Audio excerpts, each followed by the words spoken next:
Beach, Beethoven, Schubert, and Hensel, we're off to see who said it best.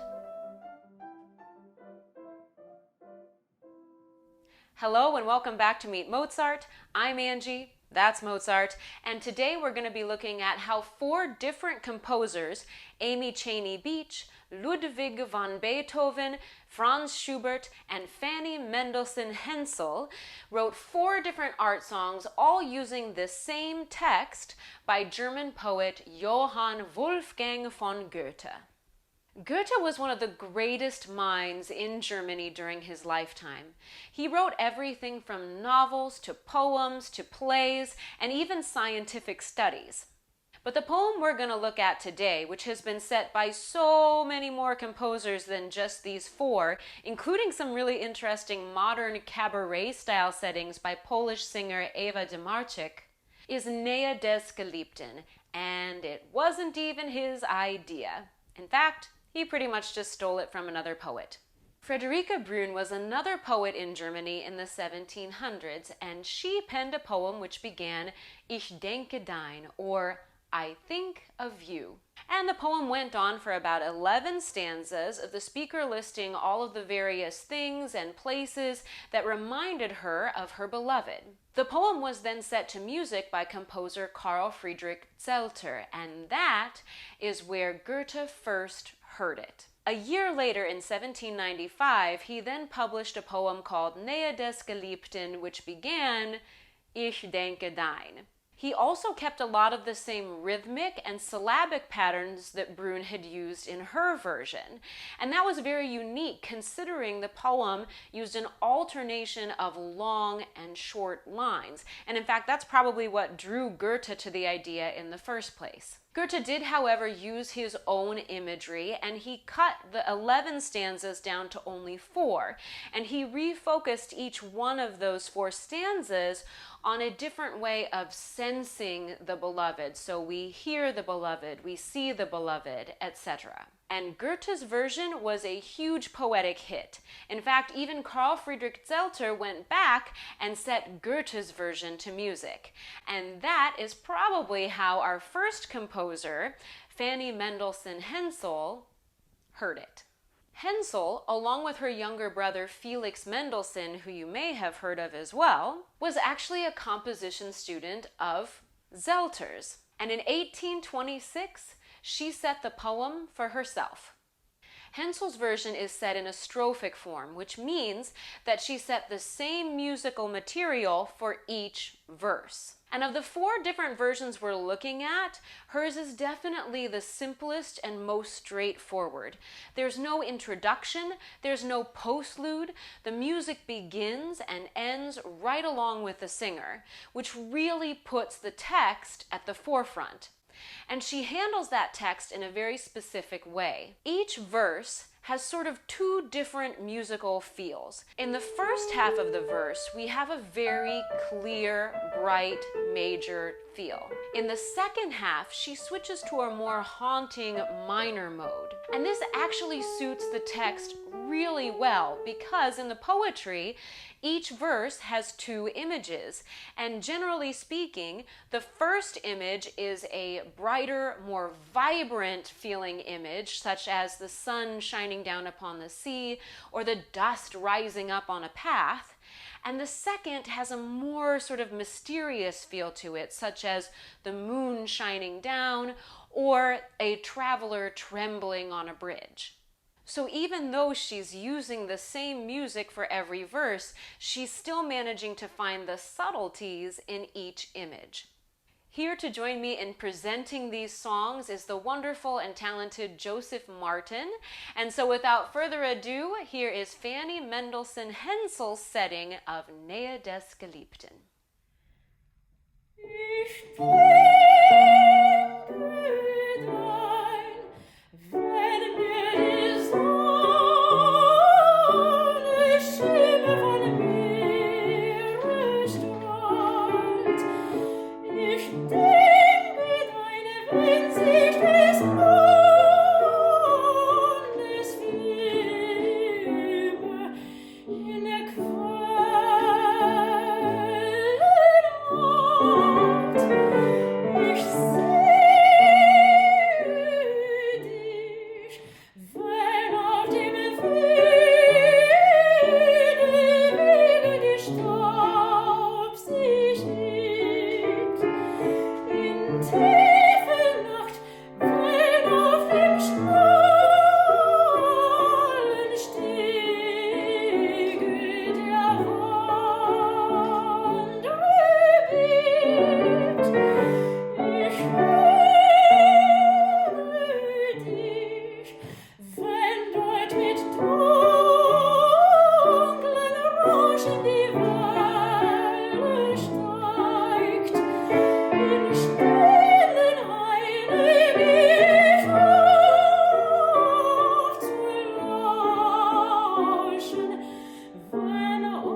we have the most famous setting of this text by Franz Schubert.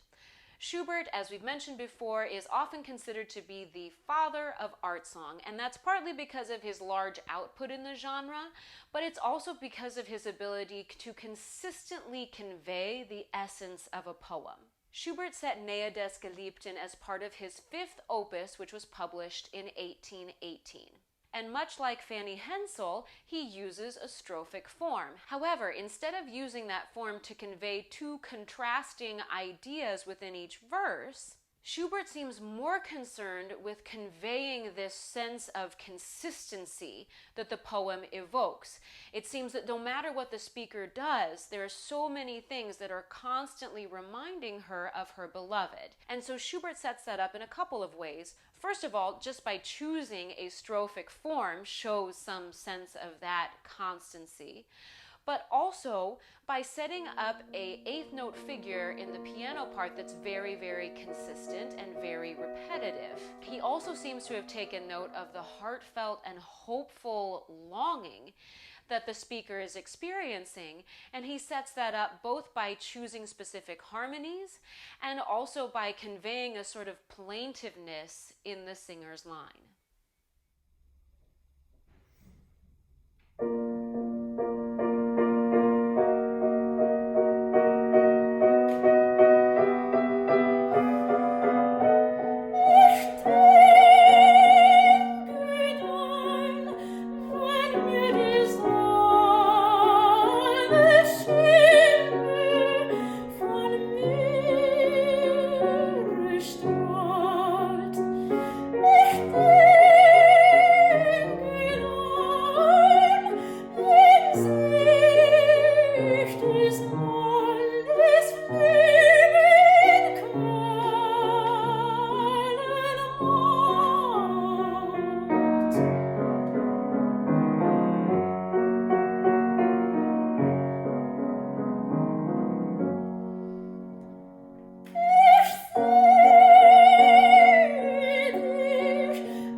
So that's 2 down with 2 to go, but that's where we're going to end for today. Please be sure to let us know what you think and what setting you prefer in the comments below. And be sure to join us again on the 15th, where we're going to get to look at settings by American composer Amy Cheney Beach and the one and only Luddy B, aka Ludwig van Beethoven. Thank you so much to the amazing Joseph Martin for joining me on this project, and thank you to you all for watching. I hope you're enjoying this series so far. If you are, you know what to do. Please be sure to like, comment, subscribe, push all the fun buttons, including that little notification bell so you don't miss our next video, and we will see you next time with more Nähe des Geliebten.